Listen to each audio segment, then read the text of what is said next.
Um homem previu a própria morte, o dia da semana e a circunstância exata. Tudo isso 30 anos antes de acontecer. Detalhe, ele não era vidente, não era profeta, era médico. Um homem da ciência. E quando a previsão se cumpriu, palavra por palavra, o Brasil inteiro fez a mesma pergunta: como ele sabia?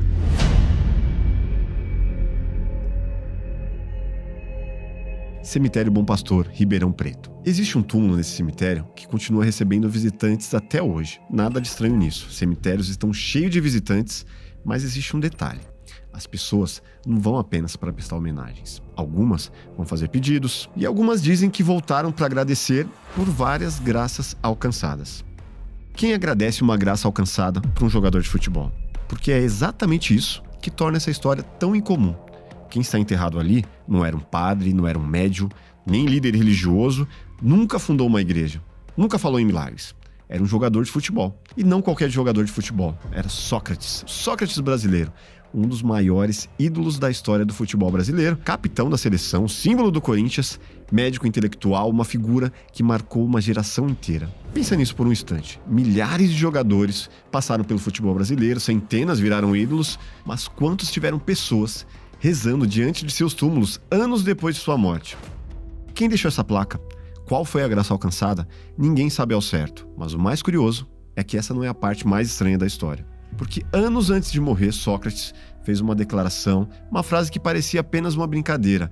Quase 30 anos depois, ela aconteceu, exatamente como foi dita. E como se isso já não fosse suficiente, cerca de 1 ano e meio depois da sua morte, surgiu uma carta psicografada atribuída a ele. Uma carta com revelações, arrependimentos e uma frase que até hoje divide opiniões. Mas antes de chegar nela, precisamos voltar algumas décadas, porque para entender o mistério de sua morte, primeiro precisamos entender quem foi Sócrates.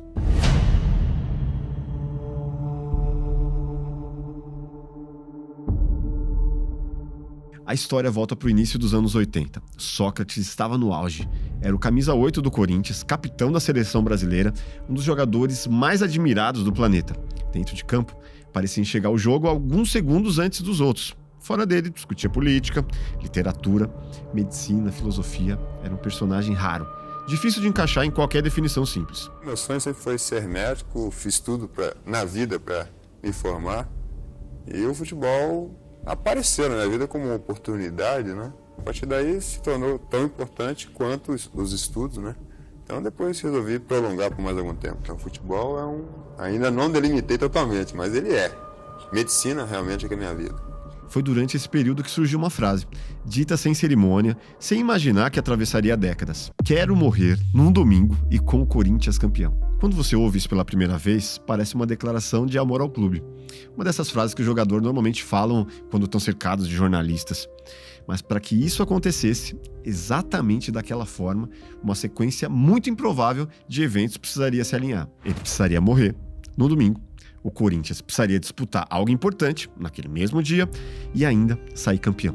Por isso a frase acabou sendo esquecida, virou apenas mais uma declaração entre milhares feitas por atleta ao longo dos anos. O tempo passou, vieram outras Copas, outros campeonatos, outras gerações. Durante quase 30 anos, ninguém tinha motivo para lembrar dela, até dezembro de 2011. 4 de dezembro, um domingo.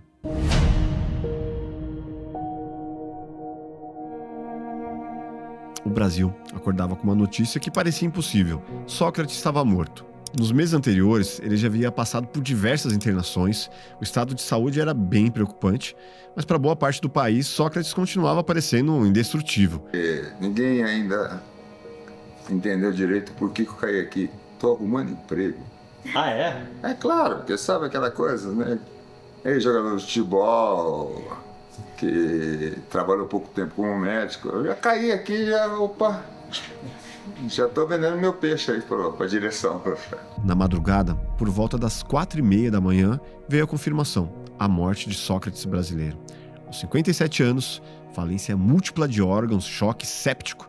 Morreu às 4h30 da manhã o ex-jogador Sócrates. Morre Sócrates, o democrata do futebol. Para o The Guardian, o barbudo e magro Sócrates era um líder de sua geração. O jornal francês afirma que o ex-jogador era um dos ícones do time criativo e saturado de craques comandado por Tele Santana. E de repente, o Brasil inteiro voltou a falar dele. Não apenas o jogador, mas do médico, do intelectual, do líder da democracia corintiana, do capitão da seleção brasileira de 82, uma seleção que encantou o mundo. Perdeu a Copa, verdade, mas venceu o tempo. E até hoje muita gente fala daquele time com mais carinho do que fala de seleções campeãs. Sócrates, olha o Sócrates, saiu da primeira marcação, limpou o Sócrates, pé direito! E o Itália, olha o Zico, que beleza de bola, Sócrates ficou cara a cara, bateu! Naquele domingo, o país se despedia de um dos seus maiores ídolos. Mas a história ainda guardava uma coincidência muito impressionante. Porque naquela mesma tarde, o Corinthians entraria em campo. Era a última rodada do Campeonato Brasileiro, o clube disputava o título e carregava ainda o peso emocional daquela manhã. Antes da partida começar, veio a homenagem, punhos cerrados, o gesto eternizado por Sócrates no tempo da democracia corintiana. Imagina a situação. De manhã, a notícia da morte, horas depois, uma decisão de campeonato e no centro de tudo isso, uma frase dita quase 30 anos antes.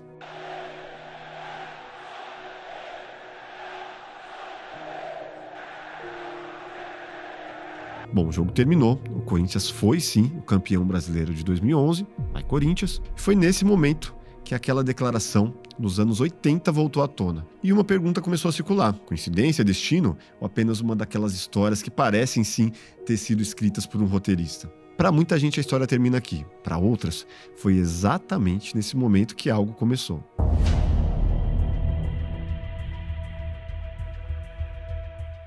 Talvez seja justamente aqui que essa história fique mais interessante. Porque quando muita gente ouve falar de psicografia, espiritualidade, imagina alguém naturalmente ligado a esse universo. Mas esse não era o caso do Sócrates. Muito pelo contrário. Sócrates não nasceu numa família rica. Seu pai era funcionário público, autodidata, apaixonado por livros, política, conhecimento. A riqueza daquela casa não estava no dinheiro, estava nas ideias. O ambiente era tão influenciado pela filosofia que os filhos receberam os nomes inspirados na Grécia Antiga: Sócrates, Sófocles e anos depois Raí. Sim, o mesmo Raí que se tornaria ídolo do São Paulo e da seleção brasileira. A medalha do campeão paulista, Raí. Ia ser de voleio. Ele acabou atrapalhado. Olha o Raí no capricho. Desde cedo, Sócrates foi incentivado a questionar, a ler, formar suas próprias opiniões. Enquanto muitos atletas abandonavam os estudos para seguir carreira no futebol, ele entrou na USP de Ribeirão Preto, se formou em medicina, recebendo um apelido que o acompanharia para sempre: doutor. E foi com essa cabeça que ele se meteu numa das histórias mais improváveis do esporte. Deixa eu te dar o contexto. O Brasil vivia uma ditadura militar, imprensa censurada, eleição controlada. Fazia 20 anos que ninguém votava para presidente. E aí, dentro do Corinthians, um grupo de jogadores resolveu fazer uma coisa que ninguém tinha coragem de fazer, nem fora do futebol: implantar uma democracia. E olha, não era força de expressão, era literal. Tudo no elenco passou a ser decidido no voto. Contratação de jogador? Voto. Horário de treino? Voto. Se ia ter concentração antes do jogo ou não? Voto. E o detalhe: o voto do Sócrates valia exatamente o mesmo que o voto do roupeiro. Assim como o do treinador, valia o mesmo que o dele. O movimento ganhou um nome: Democracia Corintiana. E não ficou trancado no vestiário. Em novembro de 82, o Brasil ia votar para governador pela primeira vez em quase 20 anos. Sabe o que o Corinthians fez? Entrou em campo com uma frase estampada na camisa: dia 15, vote. E na decisão do Paulistão do ano seguinte, os jogadores entraram carregando uma faixa. Ganhar ou perder, mas sempre com democracia. Um time de futebol desafiando uma ditadura ao vivo em rede nacional.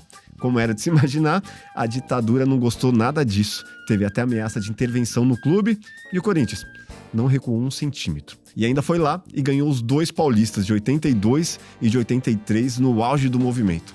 E no centro disso tudo estava ele, Sócrates. O punho cerrado, erguido depois de cada gol, virou uma marca dele. Não era comemoração, era posicionamento. Agora guarda essa imagem do punho cerrado, porque ela ainda vai voltar nessa história anos depois. Estamos falando de um homem treinado para confiar em evidências, em diagnósticos e ciência. Alguém acostumado a procurar respostas concretas para problemas concretos. E talvez seja justamente por isso que os acontecimentos dos últimos anos de sua vida chamem tanta atenção. Sócrates nunca foi um homem de aceitar respostas prontas. Questionava autoridades, instituições, certezas. Nós temos uma biodiversidade absurda, quer dizer, nós temos a oportunidade de manipular toda sorte de elementos da natureza. Foi exatamente por isso que, quando a vida começou a mudar, ele foi para um lugar que poucos esperavam, porque a morte deixou de ser uma ideia distante.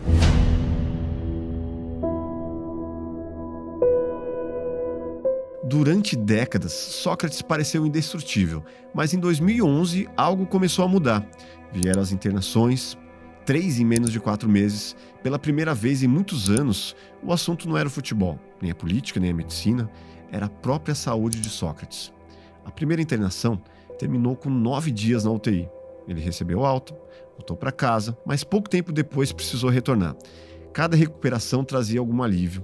Cada nova internação confirmava o que ninguém queria admitir. A última delas começou por algo aparentemente simples, uma infecção alimentar, mas naquele momento seu organismo já travava uma batalha muito maior. E para você entender o tamanho dessa batalha, eu preciso te contar uma coisa que o Sócrates levou décadas para admitir em público. O álcool. Ele começou a beber pesado ainda na faculdade de medicina. E nunca mais parou, nem quando virou atleta profissional. A cerveja virou parte do personagem, estava nas entrevistas, nas mesas de bar, nas fotos. E durante muito tempo, todo mundo achou que era só mais um traço daquele cara que fazia tudo do jeito dele. Só que o corpo cobra. Foram 4 décadas bebendo, o resultado foi uma cirrose no fígado. E é aqui que as peças se encaixam. Lembra da infecção alimentar? Para você, para mim, para qualquer pessoa saudável, isso seria um mal-estar de 2 dias. Mas ele encontrou um corpo sem defesas, um fígado destruído, um organismo já sem reserva nenhuma. O resto você já sabe. Agora, nos últimos meses de vida, o Sócrates fez uma coisa que pouquíssimos ídolos daquele tamanho teriam coragem de fazer. Foi em rede nacional e admitiu o alcoolismo. E mais, usou a própria história como alerta, avisando a molecada do que a bebida pode fazer com o corpo. Considerava alcoólatra ou não? Sim. Sim, quando queria. Quem usa álcool cotidianamente é alcoólatra. Mas você foi dependente de álcool? Eu fui, claro. Pague o problema. De beber todo dia? Não, todo dia não. Um pouquinho de manhã, outro tarde. Eu não apregoo isso para ninguém, pelo contrário. Eu acho que o álcool ele é extremamente perigoso, né? Porque ninguém sabe que tipo de agressão que ele está provocando no teu organismo, né? Principalmente os jovens, que cada vez mais estão ingerindo álcool de uma forma descontrolada, né? Pensa na cena, o médico diagnosticando a si mesmo na frente do país inteiro. Ele precisava de um transplante de fígado, mas existe uma lei no Brasil para entrar na fila são 6 meses de abstinência total. E o Sócrates lutou, ficou meses sem beber. A recaída veio numa viagem, um único copo, um copo. Pouco depois da internação, e tem uma declaração da esposa dele, a Kátia. Ela disse que o Sócrates sabia que um dia isso ia acontecer. Para e pensa, ele era médico, conhecia cada exame, cada laudo, cada número. Sabia exatamente o que estava acontecendo com o próprio corpo e talvez soubesse muito mais do que qualquer um imaginava. No futuro, uma carta falaria exatamente sobre isso. Bom, existe uma diferença entre saber que vamos morrer e entre saber que essa data da morte já não está tão distante assim. Porque a morte é uma ideia confortável quando acontece apenas com os outros.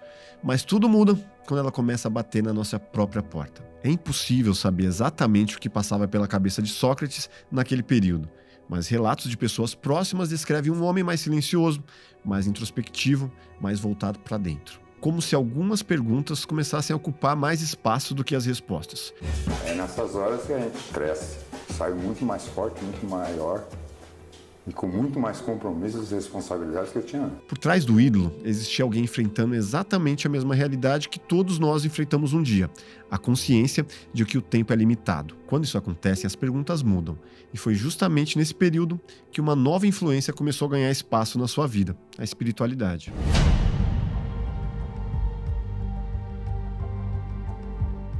Por influência de Kátia e de seus familiares próximos, Sócrates passou a frequentar um centro espírita em Vinhedo, interior de São Paulo. Não era algo que ganhava manchete, não era uma mudança pública, mas era uma mudança real. Existe uma pergunta que acompanha a humanidade desde o começo dos tempos. O que acontece depois da morte?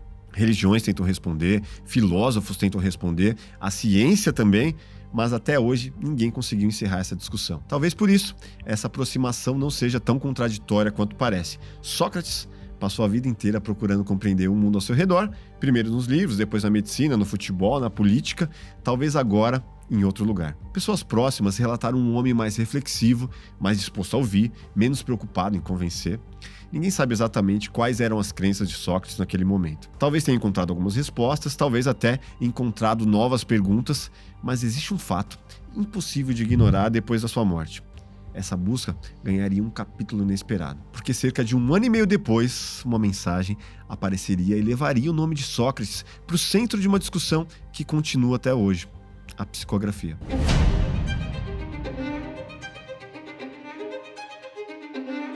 Em 2013, surgiu um episódio que levaria essa história para um território ainda mais delicado. Uma médium chamada Rita Rocha psicografou uma mensagem atribuída a Sócrates. A carta chegou até Kátia, sua esposa, e, segundo ela, algumas das expressões chamaram muita atenção. Palavras íntimas, forma de falar, detalhes que, segundo seu relato, dificilmente seriam conhecidos por terceiros. Segundo ela, o marido admite na carta o mal que fez à própria saúde. Aqui existe uma divisão natural.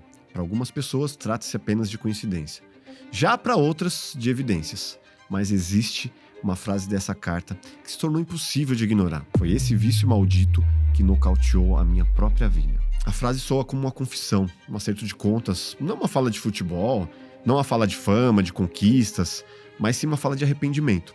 Enquanto algumas pessoas discutiam se aquilo era verdadeiro ou não, outras já estavam olhando para Sócrates de uma forma bem diferente. Não por causa da carta, mas sim por causa do que já estava acontecendo lá em Ribeirão Preto.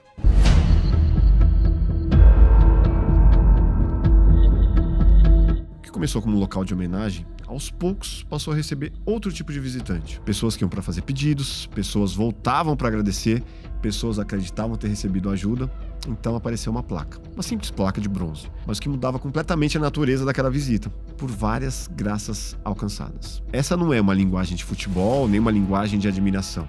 É a linguagem da devoção. E aqui entra um detalhe que quase ninguém sabe. Essa placa não é antiga. Ela apareceu no túmulo no início de 2024. Faz a conta comigo. Mais de 12 anos depois da morte. Quem registrou foi um pesquisador que visitava o cemitério e se deparou com aquilo. O mesmo tipo de agradecimento que se deixa aos pés de santo católico. E o que isso significa? Não foi comoção do momento da morte, não foi luto de 2011. 12 anos depois, alguém alcançou uma graça, atribuiu essa graça ao Sócrates, mandou fundir uma placa de bronze e foi até Ribeirão Preto instalar no túmulo. Isso não é saudade, isso é fé. E não é caso isolado. Os próprios funcionários do cemitério contam que o movimento aumentou nos últimos anos. Muita gente tratando aquele momento de estar em frente do jazigo com reverência. Gente que reza, gente que pede, gente que volta. Se você conhece um pouco do Brasil, sabe que isso não é inédito. A gente tem uma tradição enorme de santos populares. Figuras que nenhuma igreja canonizou, mas que o povo elegeu por conta própria. O padre Cícero levou décadas para ser reconhecido pelo Vaticano. O povo do Nordeste não esperou. A devoção popular não pede autorização a ninguém. Ela simplesmente acontece. E agora, no cemitério do interior de São Paulo, parece que ela está acontecendo de novo. Um jogador de futebol que nem acreditava em milagres. O Plugado mudou, e não só de endereço. Agora, além do estúdio audiovisual, temos espaço para eventos corporativos de até 32 pessoas. Em parceria com a Agence, estamos na Berrini, grande centro corporativo de São Paulo.